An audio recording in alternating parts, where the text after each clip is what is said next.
이어서 왕실의 생로병사라는 주제로 강의를 하도록 하겠습니다.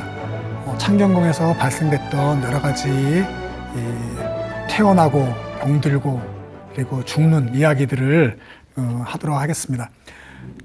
지난 시간에 봤던 우리 그 문정전에서 이제 더 안쪽으로 들어가면 이 내전이 이제 펼쳐집니다. 그 한 내전에서 이 경춘전이라는 건물이 있습니다. 이 경춘전은 내전에서 이 왕비와 세자빈 이런 분들이 거처하던 그 전각입니다. 저 경춘전에서는 이 정조와 헌종이 태어났고요. 그리고 저 경춘전에서는 우리가 많이 잘 알고 있는 그 분들이 또 그 돌아가신 곳이기도 합니다. 성종의 어머니였던 인수대비, 소양후였죠. 그분도 저기서 돌아가셨고요.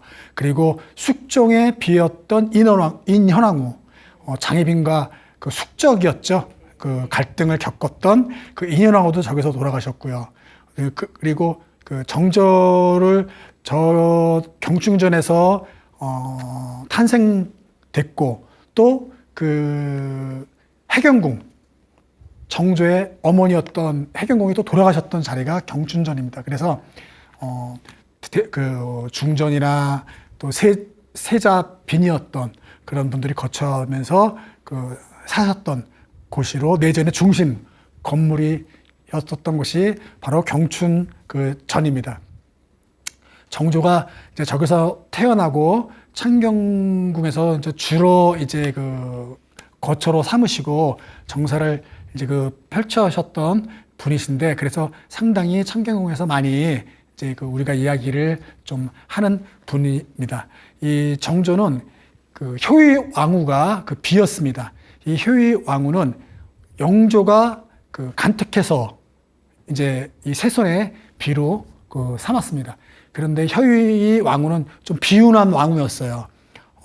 그 왕으로서 어떤 뭐 대우는 받았고 당연히 그 권위는 갖추었겠지만 여인으로서는 정조에게 배려는 많이 받았지만 사랑을 받지는 못하지 않았나, 이런 분이 또 효의 왕후입니다. 그 정조와 너무나 어렸을 때 같이 혼인을 했었고 또 효의 왕후가 또 어렸을 때 그 들어왔었는데 이 효의 왕후는 들어와서 상당히 병약했다고 해요. 그래서 국혼을 앞두고 홍역을 또 치렀다고 합니다. 그래서 다음 해로도 그 혼례가 미뤄졌고요. 또 홍역을 치르고 나서 이 얼굴에 곰보 자국도 이렇게 많이 났었나 봐요. 그래서 이 여인으로서의 상당히 좀 안 된 그런 분이시기도 해요. 그래도 정조는 그 상당히 효양후에 대해서 배려를 많이 했다고 합니다. 그래서 한 14년이 지날 정에 그때까지도 아이를 못 낳았어요. 태기가 없었나 봅니다. 그래서 이 정순 왕후가 그때까지도 이제 계셨으니까 정순 왕후가 후궁을 들여라. 태기가 없고 후사를 이어야 된다 하면서 이제 이 간택을 하겠다고 이제 하는 거죠.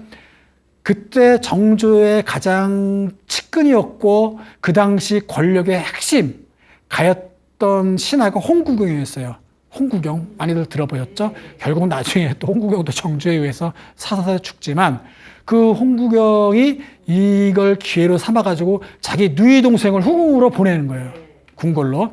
그 분이 이제 그 원빈인 거죠. 원빈 홍씨였습니다. 이제 그 분이 원빈 홍씨가 들어갔는데 원빈 홍씨가 1년 정도 안 된, 1년 됐나? 1년 안 돼가지고 또 일찍 죽게 됩니다. 들어오자마자. 이제 그렇게 되고, 그래서 다시 또 후궁으로 맞이한 분이 화빈윤 씨예요.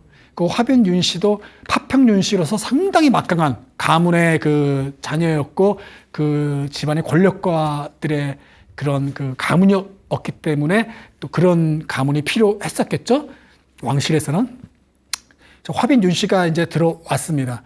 그 화빈윤 씨가 들어왔는데, 그때 들어와서 그 화빈윤 씨를 시중드는 나인 중에 한 명이 을빈성 씨였어요. 그러니까 을빈성 씨는 지밀부 궁녀였는데, 지밀부 궁녀라는 건 뭐냐면은 왕과 왕비가 합방을 할 때 그 옆방에서 같이 있는 상궁들을 보조하는 부서예요. 지밀부는.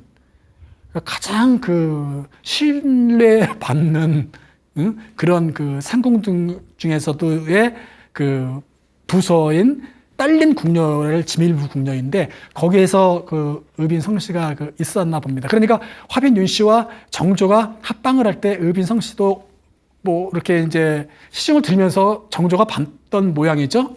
이제 의빈 성씨를 의빈을 그때는 이제 의빈이 아니었겠죠. 궁녀 나인 성씨를 정조가 마음에 들어서 침수에 같이 이제 들게 되는 거죠. 그때 낳은 아이가 이제 문효세자였었죠. 그리고 또 이 5살 때 문효세자는 다시 요조를 하지만은 그때도 또 성씨는 임신 중이었고 또 근데 또 어렸을 때 이제 죽게 되고요. 그리고 또 임신을 의빈성 씨는 합니다. 그런데 안타깝게도 아이를 뵌 상태에서 같이 이제 죽게 되는 거죠. 이제 그랬던 사람이 의빈성 씨고 정조가 상당히 사랑을 정말로 진심을 했었던 분. 왜냐하면 효유양후, 원빈홍 씨, 화빈윤 씨, 뭐 수빈박 씨 이런 분들은 다 권력가의 집안의 딸들이었어요.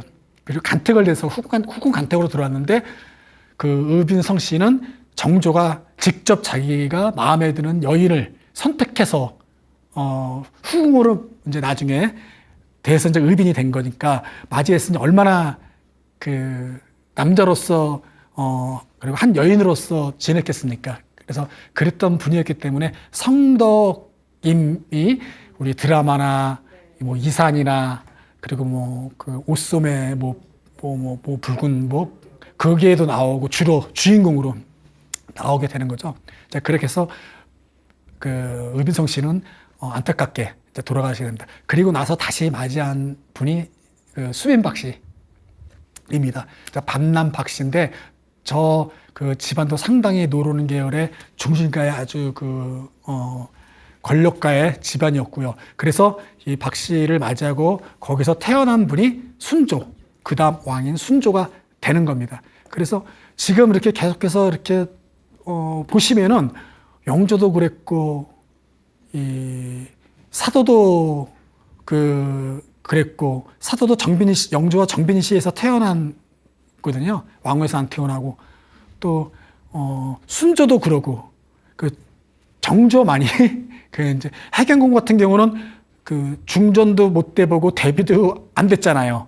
결국은 세자 빈으로서 있는 거지 않습니까? 나중에 정조가 영조가 사도세자가 죽은 날 바로 이제 해빈이라는 이제 칭호를 올려주기는 하지만 어쨌든 빈이지 않습니까? 비가 아니고 그런 분에서 또 정조가 이제 왕이 된 거고 계속해서 왕후에서 태어나지 못하고 이제 후궁, 뭐 궁녀 이렇게 이제 태어나면서 이 왕실의 이제 왕들이 이어지게 되는 것이 조선 후기였었습니다. 자, 이렇게 정조의 가계들을 이제 보면은 이렇게 이제 한눈에 우리가 이제 좀 파악이 될 수 있고요. 이제 성종 태실비 이제 이 창경궁의 이 경충전과 그리고 통명전의 너머에 이 춘당지 앞쪽 부분에 보면 언덕 부분에 태실비가 있습니다. 저 태실비는 뭐냐면은 탯줄을 묻는 곳이에요. 그러니까 창경궁에 있는 태실비는 성종 겁니다. 창경궁을 성종이 만들어서 그랬는지 모르겠지만 저 성종 태실비는 사실은 경기도 광주에 있었어요. 근데 일제강점기 때 전국 팔도의 명산에 있는 태실을 일제강점기 때 왕실을 관리하던 이왕직이 저 전국에 있는 태실들을 모아다가 서삼릉의 한쪽에 모퉁이에 집단 이장을 시켰어요. 그래서 서삼릉에 가시면 한쪽 모퉁이에 거의 대부분의 태실들이 다 모여져 있습니다. 그런데 성종 태실비는 온전한 형태로 있어서 창경궁에 갖다 두고 연구용으로 삼았다라고 안내판에 나와 있긴 있어요. 그렇게 안내판으로 나와 있습니다. 근데 어쨌든 그런 연유로 해서 지금 창경궁에 있는 거고, 원래는 궁궐에는 태실은 없다. 전국 팔도 명산에 있다. 저 태실은 이 정조가 경충전에서 태어났을 때도 그랬었겠죠. 왕실의 아이가 태어나면 이 탯줄을 잘라서 100번을 씻습니다. 정결한 물로 100번을 씻고 마지막에 향기로운 술로 마지막에 씻어가지고 백자 항아리에 담아서 또 다른 이중의 항아리로 담아가지고 이 태실에 묻는 거예요. 그래서 명산의 명당을 선택해서 거기에 이제 묻는 겁니다. 그리고 묻어서 거기에 주인공이 왕이 되면 저렇게 성물을 좀 더 웅장하게 크게 올리고 난간도 더 보강하고 비석에다는 누구의 거다는 거로 이렇게 비석에 새겨서 이렇게 세웁니다. 그리고 주변에는 사찰도 만들고 수호군도 별도로 구성을 해요. 그 사찰이 우리가 많이 들었던 원당이라는 겁니다. 명복을 비는 절. 그래서 태실이 있으면 거기에는 이 원당이, 사찰이 있는 겁니다. 그래서 그렇게 해서 태실비가 이제 만들어지는 거고, 그 비가 경기도 광주했던 게 창경궁에 이렇게 태실이 하나 저렇게 세워져 있습니다. 조선 왕실에서는 이 태를 상당히 중요하게 생각했어요. 그 태가 인성과도 관계 있고, 그리고 이 세종실록, 문종실록에 나온 글인데, 이 태는 좋은 땅을 만나면 이 청명하고 학문을 좋아하고 또 예뻐지고 단정해진다 라고 생각들을 했나 봅니다. 그리고 그래서 그런 기록도 있어요. 그래서 태를 상당히 소중히 여겼고요. 그래서 제가 방금 말씀드린 것처럼 그렇게 세태 의식을 치르고 이렇게 태실을 만들어서 성물을 조성하고 해서 저렇게 해둔 겁니다. 그래서 왕자와 이런 공주 또 왕실의 자손들을 대부분을 다 태실을 만들어서 전국 각지에 다 해놓은 겁니다. 근데 그런 것들이 일제강점기 때 다 파헤쳐져서 서삼릉에 모셔져 있는 거죠. 그래서 제가 아주 오래전에 서삼릉에 답사를 가서 그 태실들을 한번 열어보는 기회가 있어가지고 함께 이렇게 열어보고 그 안을 들여다봤는데, 물들이 많이 찼나 봐요. 당연히 항아리니까 이리 옮기고 저리 옮기니까 다 항아리가 깨져 있고, 그리고 그게 주인이 누군지도 모르는데 다행히 지석이라고 그래가지고 지석에 세태한 날짜, 태실을 안장한 날짜, 태실의 주인공, 이런 다 쓰거든요. 그래서 그게 지석은 남아있어요. 그래서 그걸 보고 이게 누구 건지는 알 수 있는 겁니다. 그래서, 그런 상황이더라고요. 자, 창경궁에 저런 왕실의 자손이 태어나면 태실을 만들어서 탯줄을 보관한다 라는 것을 말씀을 드렸고요. 자, 환경전입니다. 경충전 바로 옆에 있는 건물인데, 저 환경전에는 이 중종이 돌아가시고 소윤세자가 돌아가셨어요. 이 소윤세자는 인조의 아들이죠. 병자호란을 겪었던, 그리고 광해군을 폐위시키고 왕이 됐던 분의 아들이 소윤세자죠. 그 소윤세자가 저기서 이 의문사로 돌아가셨던 곳이기도 합니다.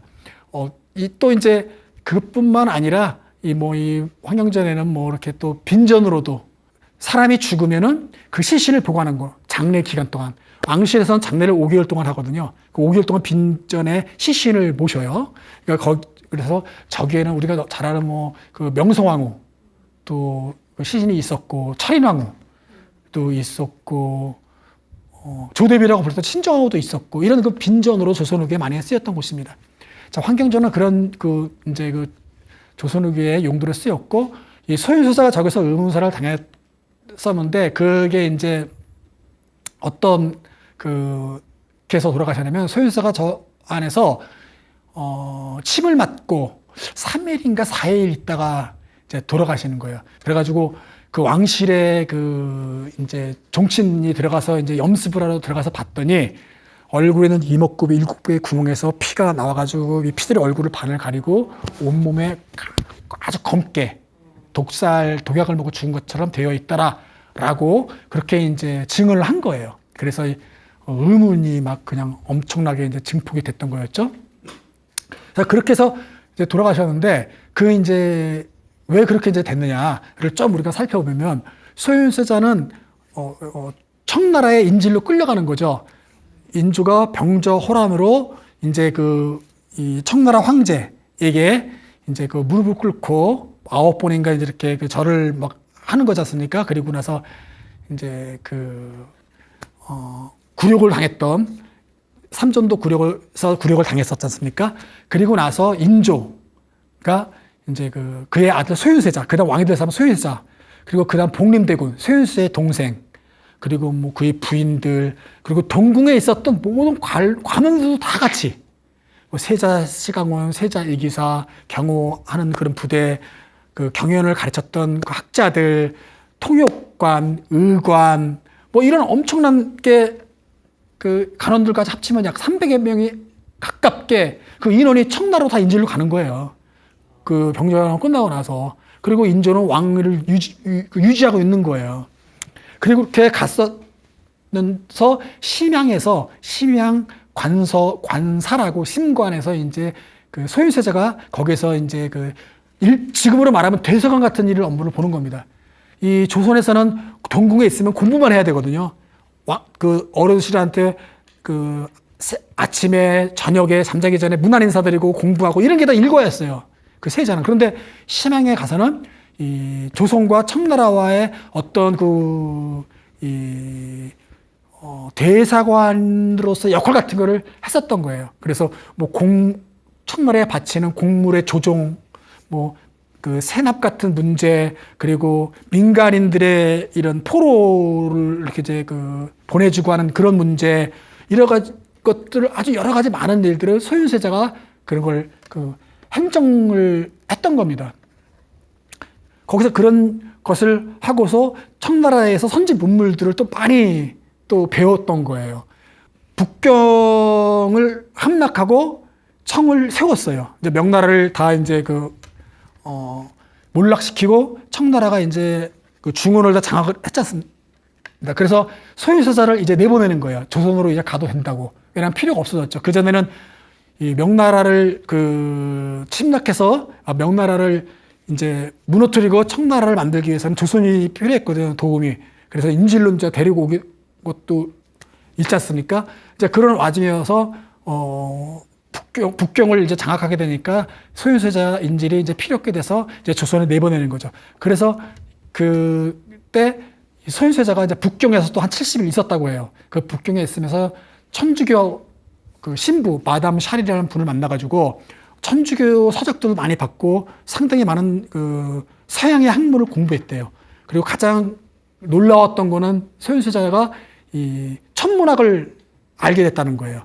지구 이도 그래서 지구본 있죠. 그런 것도 선물로 가져오게 되고 천문학 서적들도 보게 되고 천주 사상 천주교 서적도 알게 되고 막 이러한 새로운 그래서 그다음 세자가 될 사람이 없기 때문에 이런 것들이 되게 새로운 서양의 학문이었지 않습니까? 그동안은 중국 책만 봤었는데 독일인 신부를 통해서 많은 서양의 그런 서적들을 이제 알게 됐던 거예요. 그래서 그런 이제 가운데 이 소윤세자가 귀국을 하게 되는 거죠. 그런데 소윤세자가 귀국을 하기 전부터 이미 조정에서는 상당히 소윤세자를 안 좋게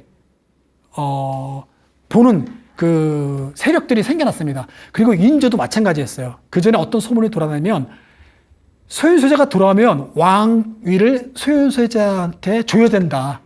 지금 중국에서 청나라가 인조를 내려보내고 왕위를 내려보내고 소윤세자를 왜냐하면 소윤세자가 중국에서 되게 9년을 있었어요. 9년을 있으면서 이 청나라의 권력가들과 상당히 친밀했습니다. 왜냐하면 자기가 조선에 가서 왕이 되면 청나라와 이제 명나라는 없어졌으니까 어떤 외교나 여러 가지를 이제 통해서 이 조선을 다시 또 부흥 강병을 만들어야 되니까 이제 당연히 왕으로서의 어떤 필요했겠죠. 그래서 권력자들과 상당히 그 소통도 많이 하고 아주 친하게 지냈다고 합니다. 자, 그런 소식들이 계속 인조에겐 들어갔겠죠. 소윤세자가 들어와서 자기가 왕위를 줘야 될지도 모르고, 또 한편으로는 이 소윤세자도 마찬가지로 자기가 그 청나라한테 로비를 해서 내가 왕이 바로 될 수 있도록 그 해달라. 그래서 가면은 바로 왕이 될 수 했다라. 이렇게 했다라고 하는 소문들이 조정에 막 나간 겁니다. 그러니까 조정에 있는 신하들과 인조는 소윤세자가 돌아오는 걸 반가워하지 않았어요. 그래서 환영도 되게 막 과학 이런 것이 아니라 상당히 간소하게 하고 좀 박대하던 식으로 소윤을 맞이했습니다. 그런 가운데 이제 소윤세자가 9년 만에 와가지고 한 달 만에 병이 들어가지고 하다가 며칠 만에 이렇게 이제 하게 된 거예요. 그래서 의문의 독살이다라는 이야기가 계속 나오고 있는 겁니다. 그래서 환경전에 그러한 건물이었던 것이었죠. 자, 소윤세자가 이제 그렇게 해서 의문의 죽음을 당하고, 또 소윤세자는 이렇게 혼자 죽는 것으로서 끝나는 게 아니에요. 인조가 아까 제가 전에 설명했던 영조가 사도세자를 죽이면서 그래도 사도로 추승을 하고, 이름도 사도, 아픔, 서러움, 이런 것을 생각한다, 그리워한다, 잊지 않겠다, 이런 의미가 사도거든요. 근데 그리고 나서 어쨌든 간에 이 사도로 다시 이제 복위를 시켜주고, 아비로서는 애달퍼하고 이러는데, 인조는 전혀 달랐습니다. 인조는 소윤세자가 그렇게 죽고 나서 보통 침을 맞고 어이가 처벌을 받게 되거든요. 보통 죽기도 하고 아니면 유배를 가든가 아니면 어느 정도의 징계를 받는데, 소윤세자를 침을 놓다가 죽인 어이는 이희익이라는 사람이에요. 이희익은 소윤세자가 돌아오기 한 달 전, 3개월 전에 어떤 특별 채용으로 어이가 된 사람이에요. 그러니까 소윤세자가 2달 전에 귀국하기 전부터 이미 소문은 그렇게 났다고 그랬지 않습니까? 제가 소윤세자가 더 왕위를 이어받을지도 모르고 청에 그렇게 할 거고, 또 막 여러 가지 그런 걸 이미 다 그 전에 다 이미 결정이 된 상태에서 들어오는 거라는 둥, 이런 상태에서 들어왔었는데, 또 하필 들어오기 한 달 전에 어이가 바뀌었고, 그 어이가 소윤세자 담당으로 이제 계속 탕약을 주고 침을 놓는 어이였습니다. 그런데 그렇게 해서 그다음 왕위를 세자가 죽었는데, 신하들과 왕실에서 이제 어이를 처벌해야 된다라고 하는데, 인조가 처벌을 안 해요. 이렇게 해서 죽을 수도 있다라고 얘기를 하면서 처벌을 안 시킵니다. 소윤세자의 부하던 강빈 김씨도 그래서 인조 때 이제 소윤세자 죽고 인조가 이렇게 보니까 강빈 집안도 막 아주 어마어마한 집안이거든요. 세자빈의 집안이었으니까 간택했을 때 그냥 들어왔겠습니까? 강 씨가 어떻게 나올지 모르니까 그의 후손 소윤세자한테는 자식이 3명이 있었습니다. 10살, 6살, 2살. 근데 그 어린 10살, 6살, 2살을 제주도로 유배를 보내요. 애들을. 그래서 장남과 차남은 제주도에서 병으로 죽고, 마지막 2살짜리만 간신히 살아남습니다. 그렇게 해서 이제 후손들은 인조가 이제 처리를 하고요. 그 다음에 소윤세자의 또 강치, 부인 강빈, 강빈도 사사됩니다. 사약을 먹고 죽여요. 인조가. 죽이는 이유는 강 씨가 내가 먹는 전복구이에 독약을 넣었다 라는 제목으로 해가지고, 근데 신하들이 아니 이게 독약은 전복구이에 있었는지 모르겠지만, 이게 소윤세자의 강빈의 짓인지는 드러나지 않고 모르는 일이 아닙니까? 그런데 강빈이 했다고 그러는 거야. 아니면 자작극일 수도 있고. 그래서 강빈을 몰아갑니다. 근데 신하들은 그건 좀 아닌 것 같다. 차마 그럴 수는 없다. 아무리 그래도 그렇게까지는. 하지만 강빈의 주변에 있는 나인들과 그 음식을 만드는 나인들을 또 인조가 죽여버립니다. 다. 그리고 강빈도 나중에는 결국은 계속해서 죽여야 된다 해가지고, 강빈이 아주 못된 사람인데 그런 짓을 하고도 남는다. 그런 짓을 하고도 남는다라고 하면서 강빈도 죽이게 되는 거예요. 근데 그런 짓을 하고도 남는다는 것은 그 당시 또 후궁이 또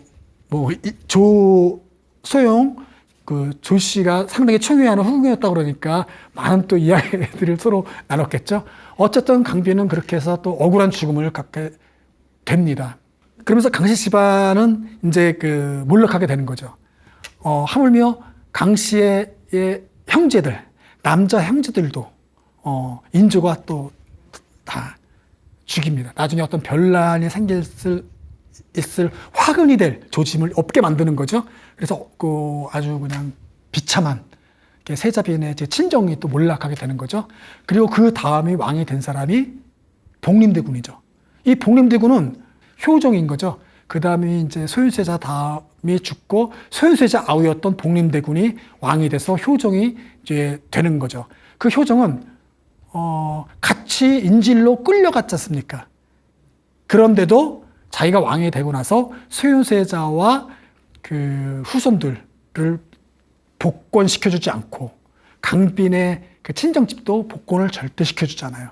자기의 어떤 정당성이 흔들릴까봐 자기 형님이면서도 보통 인조가 돌아가시면 자기가 왕이 되면 어느 정도 이렇게 좀 챙기는 게 있을 텐데 그 소윤세자와 그 소윤세자의 부인이었던 강빈님 씨의 집안은 절대 그러지 않았다고 해요. 하지만 그 나머지 어떤 그 왕실의 어떤 자손들, 종실들은 많이 챙겼다고 합니다. 근데 자기의 정통성이 어떤 확립을 위해서 복권 버기를 시켜주지 않았던 사람이 또 세자가 소윤세자이기도 합니다. 자, 통명전. 제가 사진을 찍을 때는 통명전 앞이 공사를 하고 있어가지고 저렇게 이렇게 칸막이를 설치하고 사진을 붙여놨더라고요. 저 통명전은 내전에서 왕비가 침전으로 사용했던 곳입니다. 그래서 보통 가운데가 대청마루고 오른쪽은 왕비가 있고 오른쪽은 왕이 있고 왼쪽은 왕비가 있는 침전으로서 따로따로 있는 그런 구조로 되어 있어요. 그리고 용마루가 없는 곳인데 저기에서는 어떤 또 이야기가 있냐면은 장희빈과 인현왕후의 또 그 이야기가 이제 있던 곳이 통명전이기도 합니다. 또 그뿐만 아니라 또 다른 이 분들의 이제 이야기들이 많이 있습니다. 이 통명전의 마당에 막 이렇게 이제 흉물들을 많이 묻어놨던 것들이 많이 발견이 됐어요. 이제 그걸 무슨 이야기냐면 이 저주의 사건들이 발생했던 것이 또 통명전이기도 합니다. 그렇게 왕비가 침전이기도 하지만 어떤 후궁과 왕비 간의 이런 음모와 모략, 시기와 질투 이러한 것들로 인해 가지고 저주 사건들이 아주 큰 사건의 두 가지 정도가 또 발생했던 것이기도 해요. 첫 번째로는 전에 이 관련 지어 가지고 이 인조의 총애를 받았던 후궁 소용, 조씨. 소용이라는 거는 정삼품의 품계예요. 후궁의 어떤 이렇게 말하면 자기라고 보시면 돼요. 정삼품에 그리고 나서 이제 귀인까지도 올라가거든요. 종일품 귀인까지도 올라가서 이제 조귀인의 저주 사건이라고 우리가 흔히들 말합니다. 그 이야기는 뭐냐면 인조가 승하하고 나서 효종 복림대군이 왕이 됐지 않습니까? 효종이 근데 조귀인이 효종을 저주하는 사건이 발생된 거예요. 인조의 이제 가 낳은 옹주와 같이 조귀인이 함께 이렇게 통명전 안에다가 이 흉물을 묻고서 기도했던 것이 발각이 돼요. 그래서 결국 조귀인은 효종에 의해서 죽어요. 사사받고 죽게 되고요. 그때 이제 주로 흉물들을 심었던 것들이 어떤 거냐면은 이 무덤가에서 그 자란 나무 그리고 이 어린아이 뼈가 발견됐던 거예요. 그러면서 효종을 저주하고 지금의 혈왕을 저주했다 사건이 걸린 겁니다. 그래서 이제 사사받게 되고 그 당시에 그렇게 이제 그 뭐 무덤가에 있는 어린아이 뼈, 동물 시체 또는 그 막 종이로 만든 인형, 진흙으로 만든 인형 이런 것들을 묻었대요. 그리고 뭐 또 지프로 만든 인형을 만들어서 바늘로 찌르고 그런 것들을 하면서 저주를 하는 거예요. 근데 이 저주가 되게 정치적인 문제와 결합되면 아주 그냥 끔찍한 사화가 발생되는 거예요. 이게 저주라는 게 사람을 해친 어떤 행위가 아니라 내가 생각만 하는 거잖아요. 그 생각만으로도 그 사사를 당하는 거죠. 아니면 참행을 당하는 거죠. 이제 그런 조기인 저주가 있었고, 그리고 장희빈과 인현왕후. 장희빈이 그 당시에는 창덕궁 내에 취선당이 있었습니다. 그 취선당에서 신당을 만들고 그 신당 아래에 있는 그 곳에서 막 기도도 하고, 그리고 이 통명전에 뭐 나인을 시켜가지고 전에 아까 얘기했던 뭐 동물의 시체나 아니면 사람의 뼈나 어떤 저주했던 그 인형이나 그 대상자의 옷 같은 거를 훔쳐가지고 땅속에 묻고 막 그랬나 봐요. 그게 뭐 이렇게 효력이 있다고 다들 이제 믿었으니까 그렇게 자기 목숨을 걸고 했었겠지 않습니까? 그거를 단지 재미로 했으면 그렇게 했겠어요. 그걸 정말 믿었으니까 했겠죠. 자, 그러한 것들이 이제 그 발견이 된 거죠. 그래서 숙종에 의해서 장희빈도 사사를 당하는 거지 않습니까? 왜냐하면 그 당시 인현왕후가 통명전에 있었으니까. 그 당시에 실록 같은 데를 보면, 실록을 보면은 인현왕후는 장희빈이 경종을 낳은 거죠. 경종을 낳으니까 시기와 질투가 너무 심해서 그 장희빈과 멀어졌다. 뭐 이렇게 또 뭐 써 있지만, 또 궁녀가 쓴 인현왕후 전, 그 궁녀가 모셨겠죠. 그 사람이 쓴 인현왕후 전에 같은 데 보면 인현왕후는 상당히 유교적인 덕목과 인품이 아주 뛰어났다. 또 이렇게 대비적으로도 얘기를 해요. 그래서 좀 이렇게 다르게 평가도 받습니다. 어쨌든 통명전은 그러한 또 이 저주, 궁궐에서 있었던 일들이 펼쳐졌던 곳으로도 알려진 그 정각입니다. 자, 영춘원과 지포콘. 그 바로 또 아래쪽에 내려가면 영춘원과 지포콘이 있는데, 여기는 지금까지 우리가 보면은 뭐 그 명정전, 문정전, 경춘전 이렇게 전자가 들어가는 상당히 왕가 그 대비가 사는 집에 붙이는 이름들의 전자가 붙는다고 했지 않습니까? 예전에. 근데 여기는 혼자가 붙었어요. 그러니까 왕과 대비나 그런 높은 그 분들이 살았던 집은 아니겠죠? 혼자가 붙었으니까. 근데 영춘원과 지포콘도 아주 상당히 유명한 그런 그 분들이 있었던 곳이에요. 이 영춘원이 지금 현판에 보이는 것이 영춘원이고 그 왼쪽에 있는 것이 지포콘인데, 영춘이란 말은 그 어떤 봄을 맞이한다, 뭐 빛을 햇볕이 이제 봄에 따뜻해지지 않습니까? 그러니까 볕을 맞이한다, 뭐 이런 의미. 지포콘은 복을 모은다, 뭐 이런 뜻을 갖고 있는 집이에요. 저 영춘원은 정조가 저기서 돌아가셨어요. 영춘은 정조가 돌아가신 집이에요. 그러니까 어떤 경춘전이나 통명전이나 대전이나 친전이 아닌 저런 그 아주 작은 집에서 돌아가셨습니다. 그러니까 저 집들은 2000년대에 다시 지어진 그 새로운 집이에요. 일제강점기 때 전시실로 쓰였다가 현대 다시 이제 저렇게 지어 집인데, 정조가 저기서 돌아가실 때도 상당히 종기로 고통스럽게 돌아가셨어요. 그리고 그 옆에 왼쪽에 있던 지포콘은 사도세자가 태어난 집이에요. 사도세자가 태어났다는 건 영빈 이 씨가 내 몸에서 태어났으니까 영빈 씨가 살았었나 보죠. 그 다음 또 순조가 태어난 집이에요. 그러니까 수빈 박 씨가 아마 후궁했을 때 거처했던 집이었나 보죠. 그러니까 그런 영춘원과 지포콘은 그런 곳입니다. 그래서 또 정조 말년에는 정조가 지포콘에서 거주했어요. 저런 아주 소박한 집에서. 자, 그런 곳이 영춘원과 지포콘입니다. 그 지포콘에서 정조가 또 돌아가시는데, 또 유명한 또 많은 그 이야기들이 있지만은 그 중에서 정조도 돌아가실 때 상당히 그 독살설이 있었어요. 그 당시에 유명한 그 노론의 대가의 집이 심환지란 그 대신이었고, 그 사람과 같이 함께 국정을 운영했던 정순왕후가 있었습니다. 그래서 심환지와 정순왕후에 의해서 독살됐다라는 소리가 많았었습니다. 근데 지금은 그 설은 많이 수그러들었어요. 그걸 왜 그러냐면, 이제 정조의 죽음이 그런 독살설이 그 있었던 이유가 바로 그런 그 당시 배경에서 그 정조가 이제 그 죽은 건데, 그 정조가 그렇게 승하에 됐을 때 그 어떤 그 요거는 이제 또 최근에 그 2000년대 언젠데 발견된 건데, 정조가 심한지에게 보낸 편지가 그 이제 또 나왔어요.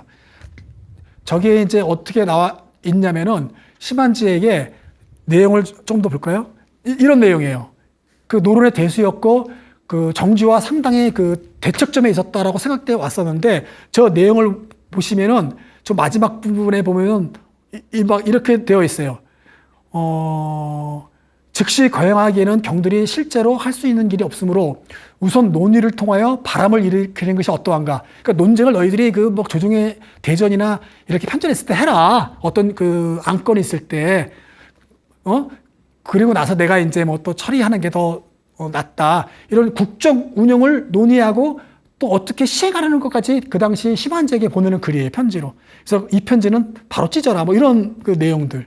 를 봤을 때는 정조가 심한지하고 국정을 그 아주 논의하고 그 어떻게 그 이제 이 논의를 이끌어 가면서 또 이런 어떤 그 논쟁의 결정을 지을게끔 만들어내는 사람. 그런데 심한지는 어떤 그 측근이 아니라 노론 당수의 대표로 함께 국정을 운영하는 사람으로서 봤던 것 같아요. 그래서 이런 내용들이 이제 발견이 이제 됐었습니다. 그래서 이런 것들을 보고 나서 정조가 그냥 어떤 그 노론에 의해서 독살됐다기보다는 정말 어떤 다른 그 병의 증세로 해서 돌아가신 것으로들 많이들 얘기합니다. 자, 이 왕들의 질병이 이 태종 때서부터 후대까지 많이 있었습니다. 그 중에서 대표적인 게 종교의 안질인데, 방금 아까 얘기했던 정조 같은 경우도 영춘원에서 돌아갔을 때 이 종기로서 상당히 많이 고생을 하고 돌아가셨어요. 실록을 보면은 눈이 너무너무 나빠가지고 이 상소문이나 어떤 경전도 제대로 보지 못했다고 해요. 그때 당시 그 경전이나 상소문 같은 거 보면 글자가 되게 컸잖습니까? 그 붓글씨로 써서. 근데 그것도 보지를 못해가지고 이 안경을 꼭 쓰고, 내가 이 정전에서 안경을 쓰고 이런 그 경전이나 이런 그 상소문을 보면 조종 대신들이 어떻게 생각할지 몰라서 쓰지 못한다라는 것들도 있어요. 그리고 또 죽기 3일 전, 영춘원에서 죽기 3일 전에 글들을 실록에 있는 걸 보면, 내가 좀 자다가 깨어났더니 그 속에 있는 적삼에, 속적삼에 피고름이 흘러나가지고 모든 이부자리가 다 헝근히 졌다. 피고름이 몇 대가 나왔다. 그 몇 대라는 거는 한 대가 보통 이렇게 1.8리터 정도 되거든요, 지금. 그가 어마어마한 종기가 뭐 벼루, 벼루용만한 게 등에 이렇게 막 나고 막 그랬었나 봐요. 그래서 엄청난 그 고생을 하다가 종기로 해서 결국은 그 승하를 하게 된 겁니다. 그렇게 이제 돌아가시고요. 또 이 영조 같은 분도 종기로 또 다른 병으로 엄청나게 고생을 많이 하셨어요. 그래서 영조는 뜸을 뭐 엄청나게 들였습니다. 그래서 뜸을 뭐 100대를 그 뜸을 들였는데, 그때 뜸을 들일 때 얼마나 이제 뜨거웠겠어요. 그리고 뜸을 들이고 거기서 또 침을 맞고 또 그걸 이제 뭐 하나 봐요. 그러니까 그거를 겪고 나서 영조가 앞으로 당근질은 형벌에서 제외하라고 그랬어요. 그 이유는 자기가 뜸을 들이고 나서 보니까 너무 뜨거웠던 거야. 그러니까 그 고통을 자기가 알았나 보죠. 그 전에 그 경정을 추대하려는, 그 경정을 이제 경정에 돌아가시고 나서 경정을 복수를 하는 거죠. 추대가 아니라 복수하기 위해서 이인자의 난이 일어나거든요. 그 군사반란이 일어납니다. 이인자의 난이. 그때 이제 그 반란군을 다 척결하면서 숙청시키면서 당근질을 하면서 많이들 국문을 했나 봐요. 그러니까 그 생각에 나서 당근질을 없앴다고 해요. 그리고 뭐 줄이틀기, 다리에 틀어서 벌려서 막 그런 뼈가 나오고 막 그랬나 봅니다. 압술령. 그래서 그런 끔찍한 형벌도 다 이제 없앴다고 합니다. 영조가. 이제 그렇게 영조도 이제 고생을 많이 했고요. 또 마지막으로 세종 같은 경우는 가장 그 실력을 보면 심했던 왕이 세종이에요. 세종은 어느 정도냐면 20대부터 40대까지 그 실록의 기사에 아주 많이 나옵니다. 20대에 뭐 그 이질 걸리고 뭐 현기증, 그리고 뭐 절도, 그리고 또 그 눈병이 너무너무 심해가지고 내 앞에 사람이 있는 건 알겠지만 그 사람이 누군지도 모를 정도로 눈이 안 좋았어요. 양쪽 눈이 다. 그 정도로 안 좋았고, 뭐 당뇨에 또 그 뭐 종기가 많이 나고 또 몸이 붓고 그래가지고 몸을 돌아 누우면 너무너무 고통스럽다. 뭐 이런 글들도 많이 나오고요. 그리고 종기가 그 엄청나게 또 세종도 심했어요. 종기가. 그래서 침을 맞고 뭐 고통스러워하고 피고름이 막 쏟아져 나오고 그랬던 왕이 세종입니다.